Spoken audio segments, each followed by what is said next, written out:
everybody, it's Kai here and welcome back to another video. Now today's video is going to be a little bit different than what I'm used to posting or what you guys have seen me post just because of the subject matter. So today I'm going to be sharing my depression story, my experiences in psych wards, and also why you should never be afraid to go to a psych ward even if you're not mentally bad enough.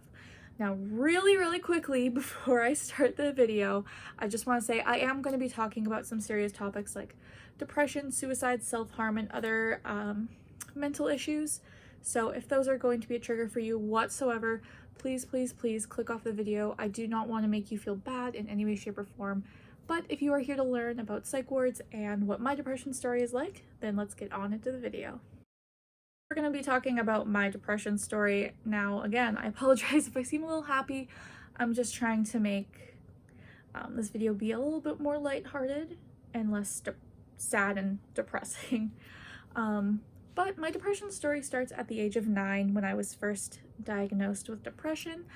I never knew what that meant, and I never knew I was actually diagnosed with depression until I was like 17 or 18 years old when I got to look at that file. So I was diagnosed at the age of 9, and I never really started to feel depressed or recognize that I was feeling depressed or really sad until I was about 12 years old. And at that point, I was just really sad all the time, and I didn't know why. And it was like a deep, hidden sadness that coats your entire body. It's not just like, oh, I'm sad, but it was like a deep, internalized sadness, which would be depression.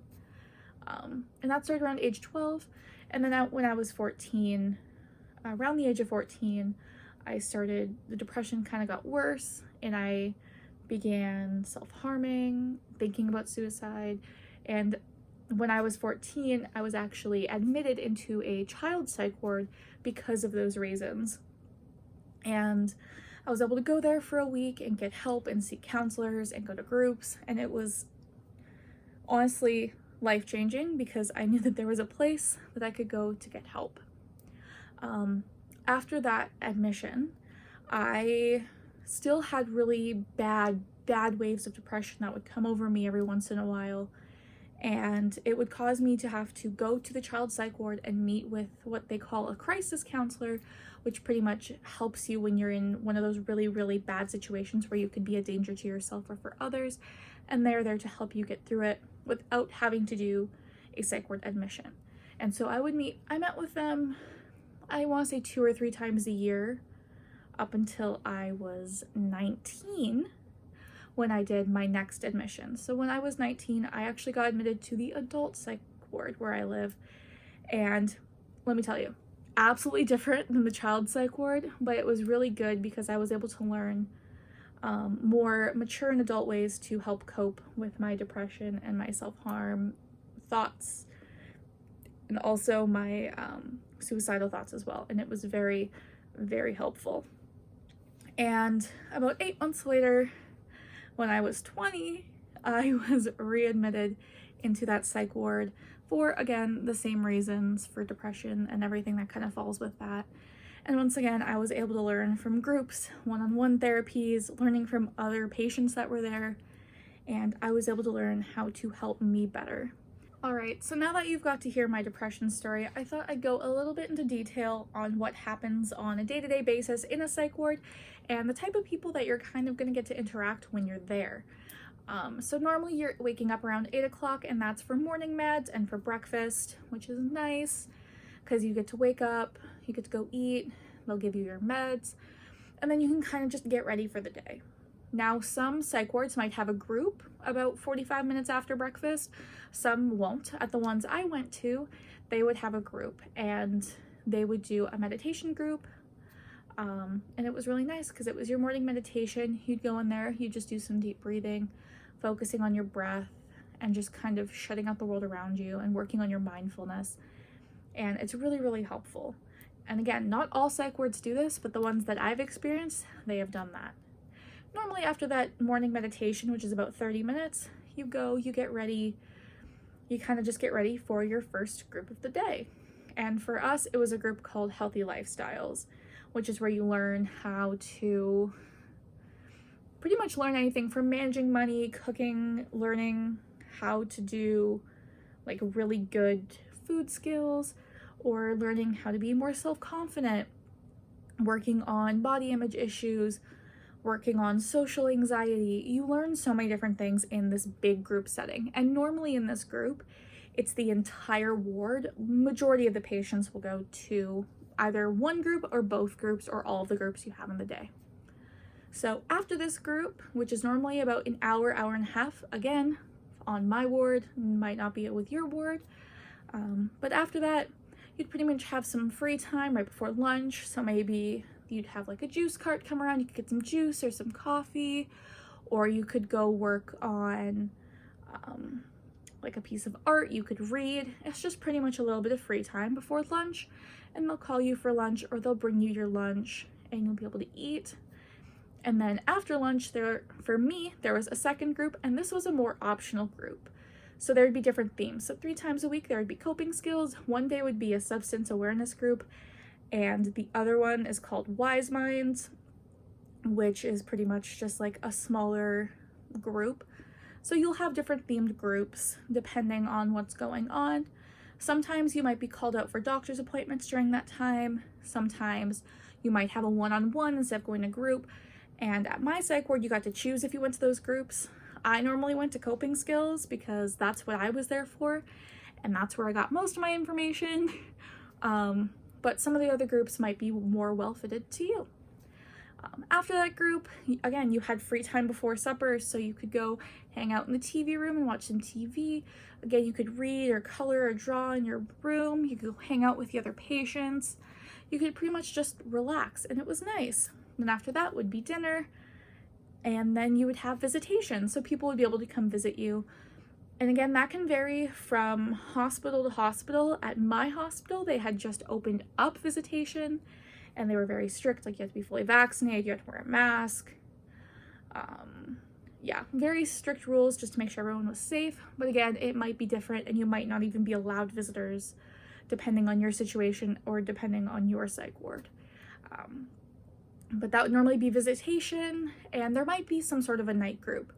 So at my psych ward, there was a couple night groups, and I was invited to one of them, so I got to go and learn from other people who also had depression, and it was really, really nice, because you'd sit down, you'd talk, you'd hear other people's stories and struggles from the week, and then you'd be able to kind of learn what worked for them and what didn't work for them, and try to apply that into your life, and it's amazing.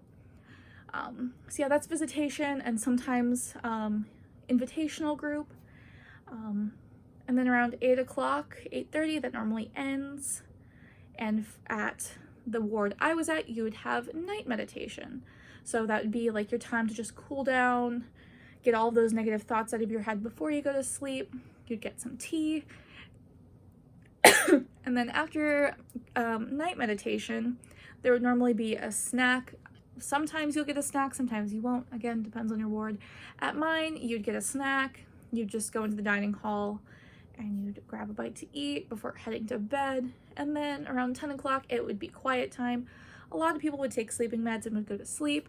Me, I would stay up a little bit later. I'd try to get some more reading or some journaling in, or sometimes I'd even have a one-on-one before my night nurse went away, just so I could kind of talk through some things I learned throughout that day and try to understand it a lot more. And then after that, it's bedtime, and then the whole thing happens the next day. So that's pretty much what happens on a day-to-day basis in a psych ward from my experience. And you meet a lot of people there.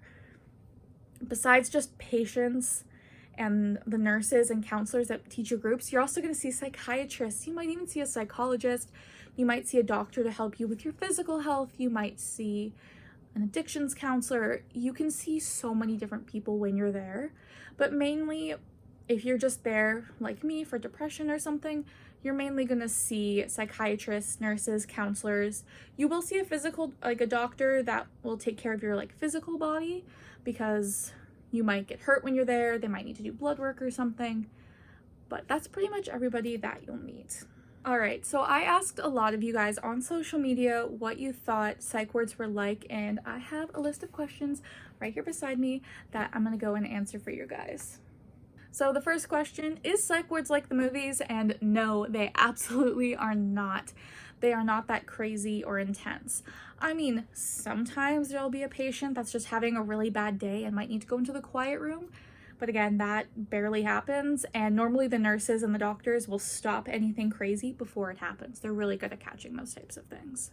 Are psych wards all bookwork? Like them giving you a booklet that you have to fill out and give back to them? No. You might get some stuff to read or to kind of write down your thoughts if that's how you work best, but a lot of the time it's going to group, doing one-on-ones, and learning from other patients. Are you really given grippy socks? Well, that kind of depends. Depends on what ward you're on, where your ward is, and what their rules are. So when I was in child psychiatry, you could wear slip-on shoes, and if you didn't, then you'd get grippy socks, but even then you'd kind of just wear normal socks around, unless you were going to the gym or something to work out. Because at our child psychiatric ward, we had a gym.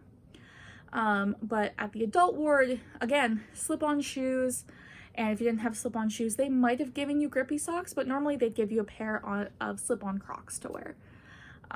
But I do know at some other psych wards that I've seen from other people on YouTube and from other friends, you would be given the traditional grippy socks. What are you allowed to wear? Well, you can pretty much wear anything as long as it doesn't have any offensive language, anything with drugs or alcohol on it. You can, of course, you can wear your band t-shirt. It just can't have any like cusses or anything. You can't have anything with strings, so you can't have tie-up shoes, you can't have hoodie strings, which is a little annoying because I love my hoodie strings.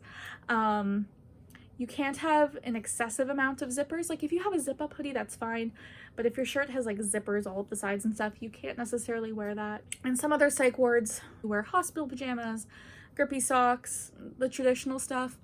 And one thing with COVID is my psych ward made us wear masks all the time, which was a little on the annoying side because we were all COVID tested. Actually, most of us in there at that time were vaccinated or were about to get their second shot, and it was just a whole big thing. Is group therapy like the movies? No, it is not. You don't sit down there, say your name while you're there, and have everyone say hi back. A lot of the time you walk in, you sit down with the people that you're kind of close with in the psych ward, you'll talk to them, then the nurse and the counselor will come in and explain the activity you're doing, whether that's art therapy, music therapy, listening to them, have a guest speaker, watching a video, watching a TED Talk, anything that they're doing, they'll explain it.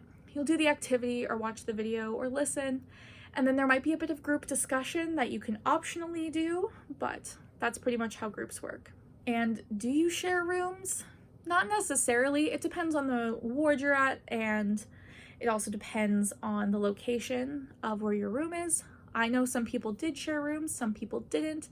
It all depended on where you were. I have never had to share a room before, so because all of the rooms have only one bed in them, so it just depends on where you are. Now, one final question is, why should I go to a psych ward, and what makes me eligible to go to a psych ward?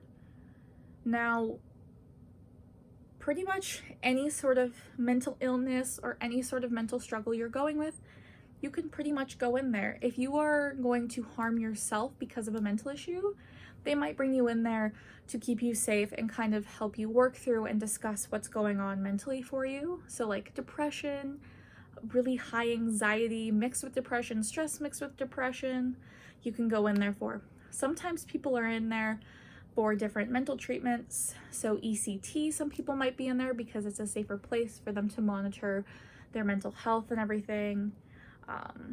If you have really bad anger related to pain, they might actually have you there so they can control your medication and everything. If you're having some really bad mental issues with medication or substance or other substances, they might bring you in and stuff like that. Or if you're simply just doing testing, they might have you come in for a couple of days to monitor you.